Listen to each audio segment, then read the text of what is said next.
રાજકોટમાં national highway પર મસમોટા ખાડા, મોટા પ્રમાણમાં ટોલટેક્સ ઉઘરાવતી નેશનલ હાઈવે ઓથોરિટીએ હજુ સુધી ખાડાનું પુરાણ નથી કર્યું. મસમોટા ખાડાને કારણે વાહન ચાલકો છેલ્લા 2 મહિનાથી પરેશાન છે. એટલું જ નહીં, કોઠારિયા વિસ્તારના પુલ પર મસમોટા ખાડા પડ્યા, જેને કારણે વાહન ચાલકોને હાલાકી ભોગવવાનો વારો આવ્યો. તો આ તરફ ગોંડલ ચોકડીથી ગ્રીનલેન્ડ ચોકડી સુધીનો માર્ગ પણ બિસ્માર હાલતમાં છે, જેને લઈ અકસ્માતની ઘટનામાં વધારો થયો. ત્યારે વાહન ચાલકોએ ઝડપથી રસ્તાના સમારકામની માંગ કરી. રાજકોટના રિંગ રોડ પર અમે આવી પહોંચ્યા છીએ. ગોંડલ ચોકડીથી જે ગ્રીનલેન્ડ ચોકડી સુધીનો રોડ બતાવવાનો પ્રયાસ કરીશું. નેશનલ હાઈવે ઓથોરિટી શેનો ટોલ ટેક્સ ઉઘરાવે છે તે સૌથી મોટો સવાલ ઊભો થાય છે. વાહનો આ તરફ ડાન્સ કરતા આવી રહ્યા છે. નેશનલ હાઈવે ઓથોરિટી દ્વારા મોટા પ્રમાણમાં ટોલ ટેક્સ ઉઘરાવવામાં આવે છે, પરંતુ વાહન ચાલકોની દશા બતાવવાનો પ્રયાસ કરીશું. અહીંયા રિક્ષાવાળા ભાઈ સાથે આપણે વાત કરીશું. ભાઈ, શું પરિસ્થિતિ છે, બોલો. અરે નકરા રોદા જ આવે હે, અને બેરિંગ હજી 2 દી પહેલા જ બેરિંગ નવા નાખ્યા. બરાબર, હજી અત્યારે ચીપિયો હલવા મળ્યો રિક્ષાનો, આખો ચીપિયો ખડભડા, એટલા રોદા આવે છે અંદર.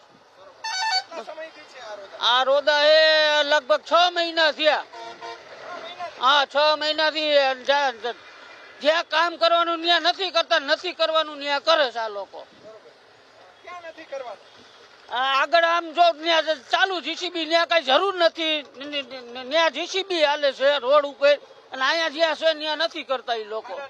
હા, ચોક્કસ આ તરફ ટ્રાફિક પણ ખૂબ જ હોય છે, કેમ કે અમદાવાદ તરફથી આવતા જે વાહનો રાજકોટ, જુનાગઢ તરફ, પોરબંદર તરફ, ગીર સોમનાથ તરફ જતા જે વાહનો છે તે જોઈ શકાય છે કે ભારે ટ્રાફિકના દ્રશ્યો. અહીંયા રિક્ષાવાળા ભાઈ આપણી સાથે છે. ભાઈ, શું કહેશો, કેવી પરિસ્થિતિ? પરિસ્થિતિ બહુ ખરાબ છે સાહેબ.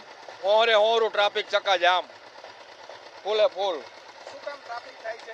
ગણેશ વિસર્જનના હિસાબે અત્યારે. હા, ખાડા કઈ નડતા નથી? ખાડા લાગે, રોડ તૂટી ગયા છે સાહેબ. બધે એવું છે જ્યાં જો ને. હાજી ડેમ ચોકડી થી અત્યારે હું આયલો આવું એટલે ગણ આ જ પરિસ્થિતિ છે. આ તો છેલ્લા 2-3 મહિનાથી જ છે, પણ ટૂંકમાં જે 7મ 8મ ઉપર વરસાદ આવ્યો ને તે પછી બેક વધારે પડતા છે. ધૂળની ડમરીઓ ઉડતી જોવા મળી રહી છે. આ તરફ દ્રશ્યો બતાવવાનો પ્રયાસ કરીશું. વાહન ચાલકો આમાં કઈ રીતે પસાર થાય, નાના વાહનો, ખાસ કરીને સ્કૂટર ચાલકો અને નાની કાર છે, પરિવાર સાથે લોકો અહીંયા જઈ રહ્યા છે, એ દ્રશ્યો પણ આપણે બતાવવાનો પ્રયાસ કરીશું. મોટા વાહનોને પણ તકલીફો પડતી હોય છે, મોટા વાહનો પણ ભાંગી જતા હોય છે. અહીંયા જે લોકો સાથે આપણે વાત કરવાનો જે પ્રયાસ કર્યો, વાહન ચાલકોને પારાવાર મુશ્કેલીઓનો સામનો કરવો પડી રહ્યો છે. આ તરફ રિક્ષા આવી રહી છે, આ તરફ જે વાહનો આવી રહ્યા છે, ડાન્સ કરતા વાહનો આવે છે. કેટલા મોટા ખાડા છે. નેશનલ હાઈવે ઓથોરિટી છે, તે નેશનલ હાઈવે ઓથોરિટી દ્વારા રોડ જ્યારે બને ત્યારે, પરંતુ ખાડા બુરવાની જરૂરિયાત છે. આ તરફ છેક તે છેક સુધી આ પ્રમાણેનો માહોલ જોવા મળી રહ્યો છે. અહીંયાથી અધિકારીઓ, પદાધિકારીઓ તમામ પસાર થતા હોય છે, પરંતુ આ પરિસ્થિતિ રાજકોટની ભાગોળે આ પરિસ્થિતિ જોવા મળી રહી છે. અત્યારે અમે ઊભા છીએ કોઠારિયા જે પુલ છે તેની ઉપરના દ્રશ્યો છે. આ તરફ ગોંડલ રોડ ચોકડીથી લઈ અને ગ્રીનલેન્ડ ચોકડી સુધી અંદાજિત 8 કે 9 કિલોમીટર સુધી મસમોટા ખાડાથી વાહન ચાલકો પરેશાન છે. નવાઈની વાત એ છે કે દર વર્ષે વરસાદ પડે અને દર વર્ષે રોડ ધોવાઈ જાય.